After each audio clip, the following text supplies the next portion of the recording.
Welcome to Lifelong Echoes, where we explore the remarkable stories of people who changed our world forever.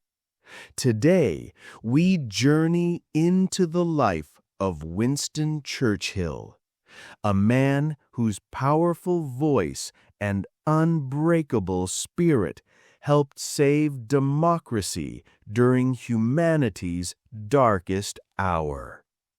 This is the story of a boy who struggled in school but grew up to inspire a nation with just his words.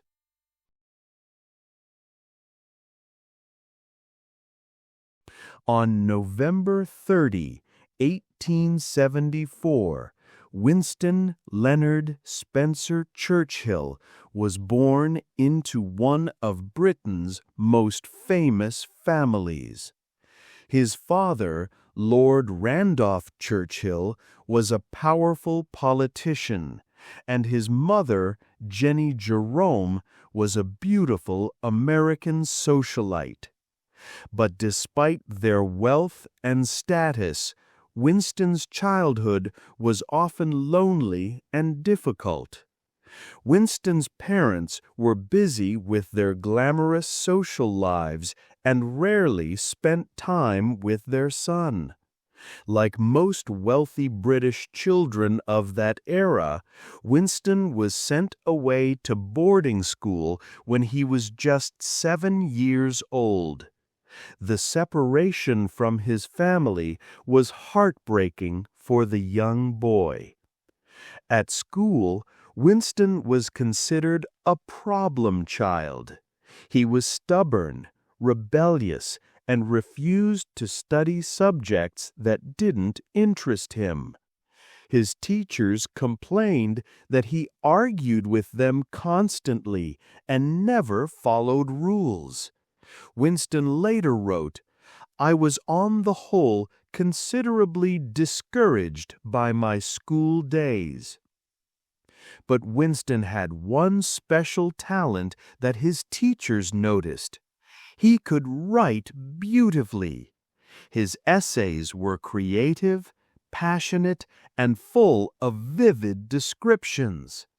He also had an amazing memory for poetry and could recite hundreds of lines from famous poems. However, he struggled terribly with mathematics and Latin, barely passing his exams.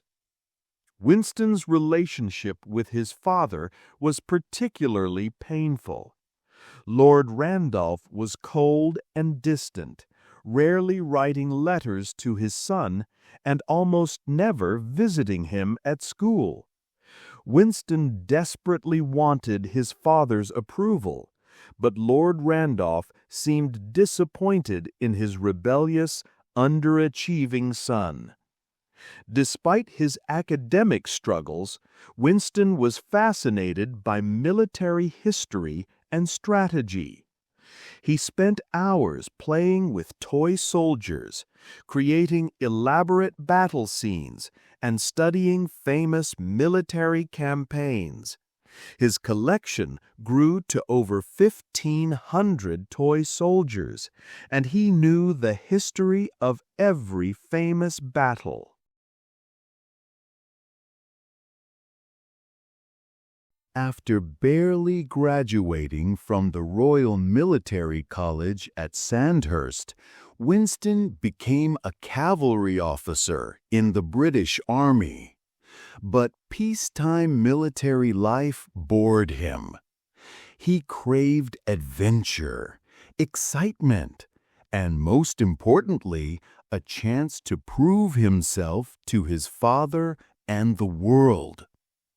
Winston used his family connections to get sent to various conflicts around the world as both a soldier and a newspaper correspondent. This was unusual.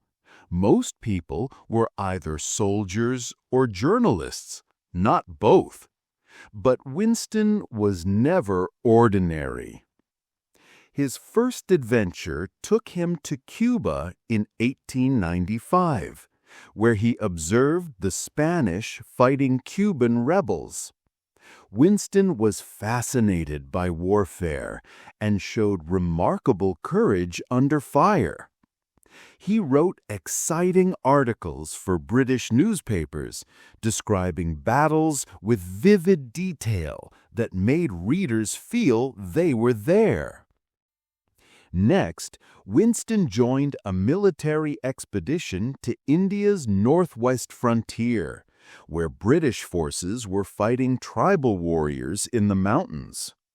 Again, Winston showed extraordinary bravery, charging into battle while simultaneously taking notes for his newspaper articles. Winston's most famous early adventure came in Sudan, where he participated in the last great cavalry charge in British military history. Hundreds of horsemen thundered across the desert, swords raised, in a scene that seemed from another century. Winston wrote about this experience with such power and beauty that his reputation as a writer began to grow. But Winston's greatest early adventure and greatest disaster came in South Africa during the Boer War. Working as a war correspondent, Winston was captured when his train was attacked by Boer fighters. Imprisoned in Pretoria, Winston refused to accept defeat. Winston's escape from prison became legendary. On a dark December night in 1899, he climbed over the prison wall and began an incredible 300-mile journey through enemy territory to Portuguese East Africa. He walked by night, hid by day, and trusted strangers with his life. For weeks, Winston was the most wanted man in South Africa. The Boers offered a reward for his capture, dead or alive. But Winston's luck held. A British mine manager hid him in a coal mine, and eventually Winston reached safety by hiding in a freight train. Winston's escape made him famous throughout the British Empire. Newspapers called him a hero, and when he returned to Britain, crowds cheered him in the streets. At age 25, Winston was already a celebrity. Using his newfound fame, Winston ran for Parliament and won. He became one of the youngest members of the House of Commons, where his powerful speaking ability and dramatic flair quickly made him a notable figure. But Winston was not a typical politician. He changed political parties when he disagreed with their policies, making enemies on both sides. He supported social reforms to help poor workers, but also believed strongly in Britain's empire. His colleagues never knew what Winston would say or do next. Winston's early political career was marked by both brilliant successes and spectacular failures. He became a cabinet minister at age 33, responsible for social reforms that improved working conditions and created unemployment insurance. But he also made enemies with his arrogance and his habit of speaking before thinking.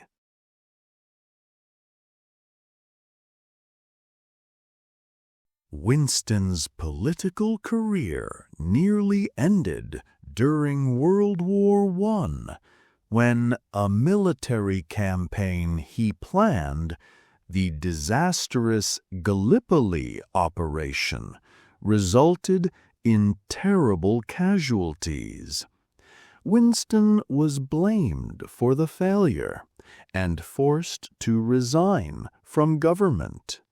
Many people thought his political career was over.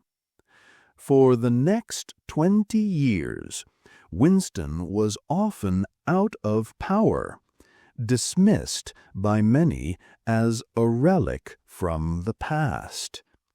During these wilderness years, he wrote books, painted landscapes, and built brick walls at his country home as a hobby. He seemed like a man whose time had passed. But Winston saw something that most other British politicians missed: the growing danger of Adolf Hitler and Nazi Germany.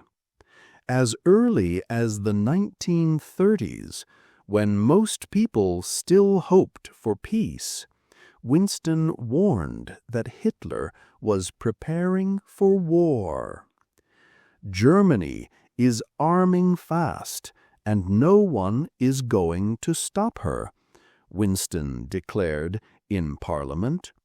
But most people didn't want to hear such frightening warnings. They called Winston a warmonger who was stuck in the past. Winston watched with growing alarm as Hitler's power grew.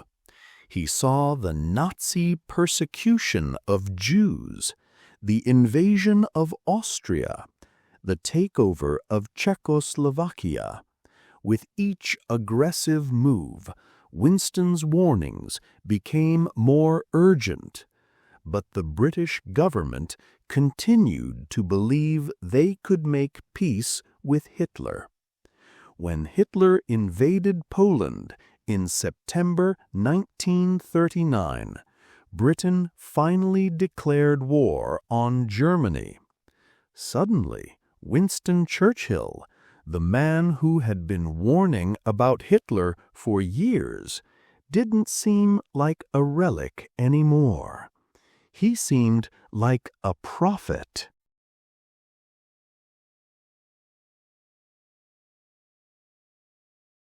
In May 1940, Hitler's armies swept across Europe with terrifying speed.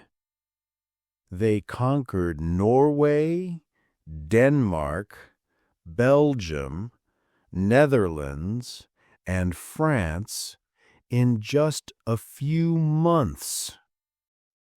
Britain stood alone against the Nazi war machine, and many people believed defeat was inevitable.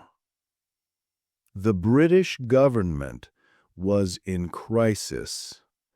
Prime Minister Neville Chamberlain, who had tried to make peace with Hitler, was forced to resign. On May 10, 1940, King George VI asked Winston Churchill to form a new government. At age 65, Winston finally became Prime Minister.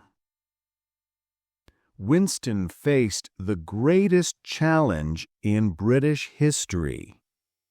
Hitler controlled most of Europe and was preparing to invade Britain. German bombers attacked British cities every night. Many of Winston's own advisors suggested making peace with Hitler while Britain still could. But Winston refused to surrender. On June 4th, 1940, he gave one of the most famous speeches in history to the House of Commons. "We shall fight on the seas and oceans. We shall fight with growing confidence and growing strength in the air. We shall defend our island, whatever the cost may be. We shall fight on the beaches. We shall fight on the landing grounds. We shall fight in the fields and in the streets. We shall fight in the hills. We shall never surrender."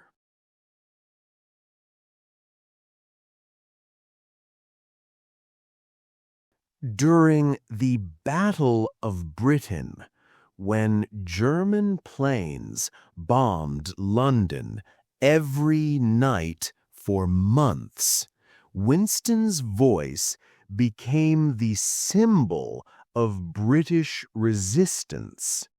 His radio speeches reached millions of people around the world, giving them hope when hope seemed impossible. Winston had struggled with a speech impediment his entire life. He had difficulty pronouncing the letter S and sometimes stuttered. But he worked tirelessly to overcome these problems, practicing his speeches over and over until his delivery was perfect. His most famous phrase came during Britain's darkest moment: "We shall never surrender." But Winston also inspired people with humor and defiance. When the bombing was at its worst, he said, "We can take it," and the British people believed him. Winston worked 18 hours a day, often staying up until 3 a.m., planning military strategies and writing speeches. He wandered through bombed London neighborhoods, his presence alone lifting people's spirits.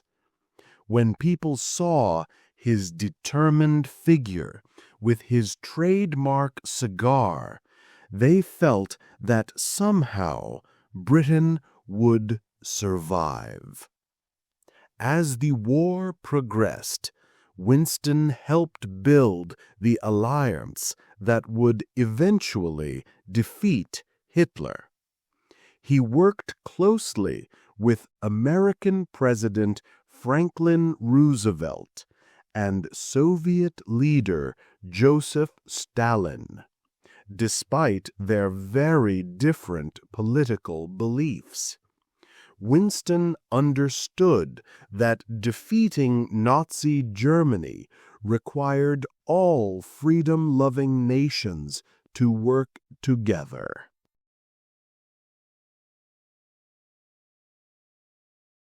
On May 8, 1945, Germany surrendered.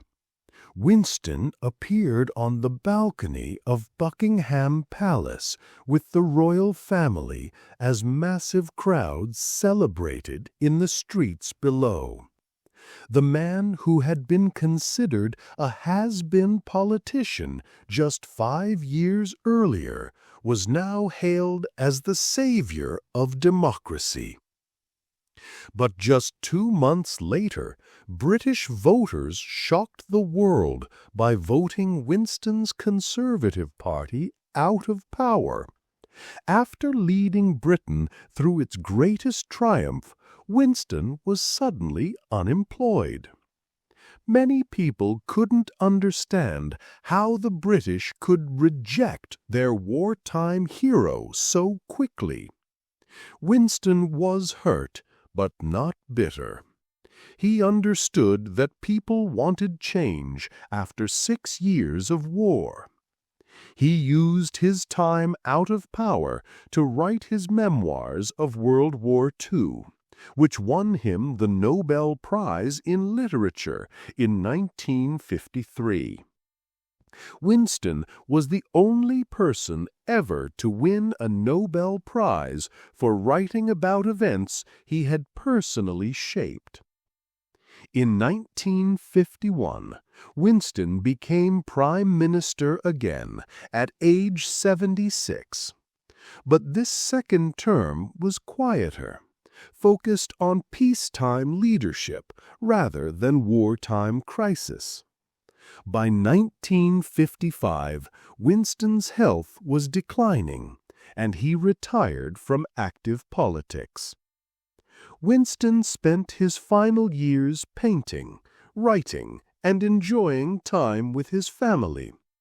He had always found peace in painting landscapes, saying, "When I get to heaven, I mean to spend a considerable portion of my first 1,000,000 years in painting."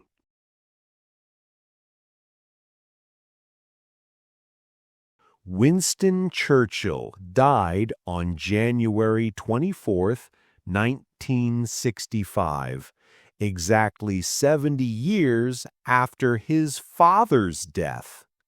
His funeral was the largest state funeral in British history, attended by representatives from 112 nations.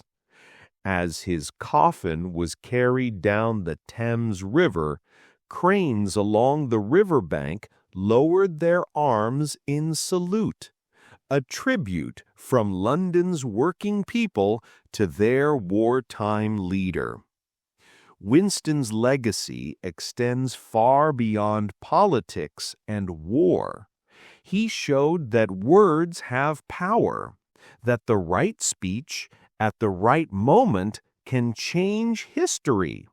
His writings filled 58 books, and his paintings hang in galleries around the world.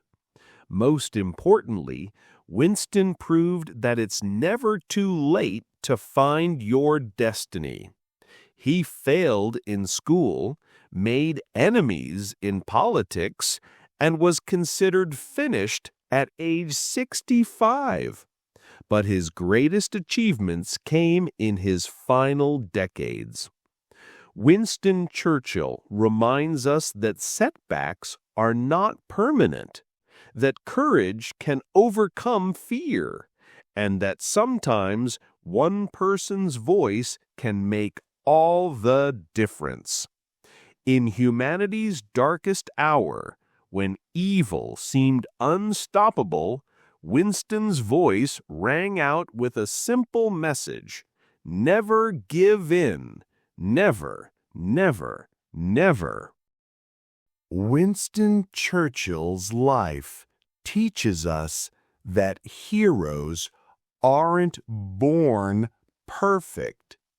They're made through struggle, failure, and the determination to keep fighting for what's right.